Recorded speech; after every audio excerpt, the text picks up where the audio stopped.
नमस्कार, जनसेवा आयुर्वेदामध्ये आपलं स्वागत आहे. आजार कोणताही असू दे, कॅन्सर असू द्या, ब्रेन ट्यूमर असू द्या, डोळ्याची विकार असू द्या, दाताची विकार, केस, ॲसिडिटी, ॲलर्जी, मूळव्याध, फिशर किंवा किडनीचे दोष किंवा डायलिसिसचा प्रॉब्लेम असेल किंवा ब्लॉकेज काही असेल, समजा हार्ट अटॅक येऊ नये, लकवा बिमारी येऊ नये आणि अशा अनेक प्रकारचे ज्या बिमारी येऊ नये आणि झालेल्या बिमाऱ्या कशा कंट्रोल करा, यासाठी एक वेळ जरूर जनसेवा आयुर्वेदामध्ये बिलकुल या.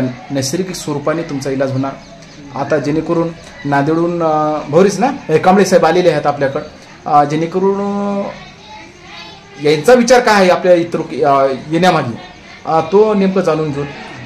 काय कांबळे साहेब सांगा बरं कसं. सर्वप्रथम एमरॉड साहेबांना नमस्कार करतो मी. हो, मला आमचे मोठे बंधू आदरणीय त्रिरत्नकुमार भोरे साहेब यांनी व्हिडिओ दाखवला. बरं. आणि सुरुवातीलाच मी त्या व्हिडिओवर भरोसा ठेवून भोरे साहेबांसोबत मी आज इस्लापूर या ठिकाणी आलेला आहे. बरं. मला सुरुवात म्हणजे महत्त्वाच्या आहेत आपल्या दाढा आणि दात. तर ते दाढेमध्ये काय म्हणजे नेमकं असं ठणक का उठते त्याचं मार्गदर्शन घेण्यासाठी तुमच्यापर्यंत मी आलेला आहे. पहिला प्रश्न. दुसरा, बरेच तुमच्याकडे आजाराचे प्रकार दिसतात. सुरुवातीला आपण दाढेच बघूया, बाकी नंतर जसं तुम्हाला चांगलं वाटत तसं. चला, दाढा संदर्भात आले, दाढा संदर्भात आहे की नाही. पहिले याच्यापूर्वी समजा दाढ काय पाडल्या होत्या का? काढले नाही, पण नसा वगैरे थोडंसं ठणकत असल्यामुळं ते आता माझ्याकडे आले ते प्रॉब्लेम की माझ्याकडे यापूर्वी म्हणा 1-2 वर्षाखाली म्हणा किंवा 4-5-10 वर्षापूर्वी म्हणा, तर असे काही विकार आलते का दाढ संदर्भात? तसे तर नाही आले. हे सुरुवातीच.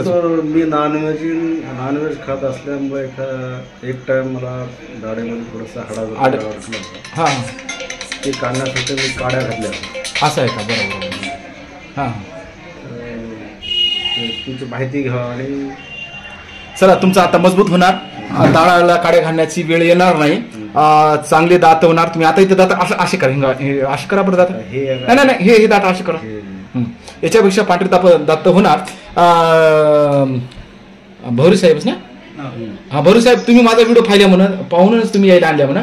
नेमकं काय काय व्हिडिओच्या माध्यमातून तुम्हाला कसे वाटलं, म्हणजे व्हिडिओ कसं संदर्भात, म्हणजे असा खोटरडा, फेक वगैरे अशा काही दिसून आली का, सिम्टम्स वगैरे काय, किंवा नकली वगैरे डुप्लिकेट काय असे काय वाटलं होतं?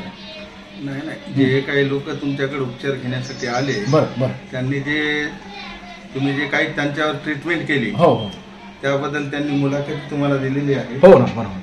आणि मला खरंच असं वाटलं, खरंच इथं आपण इस्लापूरला जावं. हो, आणि जनसेवा आयुर्वेदामध्ये आपण भेट द्यावी. आणि खरंच खोटं आहे की खरं आहे हे जाणून घेण्यासाठी या ठिकाणी आमचे आदरणीय नागेशरावजी कांबळे साहेब यांची ही दाढ दुखत असल्यामुळं मी म्हणलं चला आपण इस्लापूर या ठिकाणी जाऊया आणि डॉक्टर साहेबांकडे काय आहे ते ट्रीटमेंट बघूया. या संदर्भात त्यांच्यासोबत मी इथे आणला. बरोबर आहे भोरे साहेब, तुम्ही जे म्हणाले आहे की नाही, हा रोग आहे एक, जोपर्यंत तुम्ही येत नाही माझ्याकडे तोपर्यंत सत्य परिस्थिती समजत नाही. हा बरोबर, मानसिकता राईट आहे. परंतु मी काय म्हणतो, मी ते व्हिडिओच्या माध्यमातून इथे का फेक व्हिडिओ शूटिंग करणार गेलो किंवा फेक व्हिडिओ बनवणार गेलो, कारण आपल्याला ते करायचं नाही, आपल्या लाईफमध्ये करायचं नाही, आयुष्यामध्ये कोणाचं नुकसान होऊ नये. सरासरी आपण जी दवा द्यालो America, Japan, South Korea, Indian नाही द्यालो.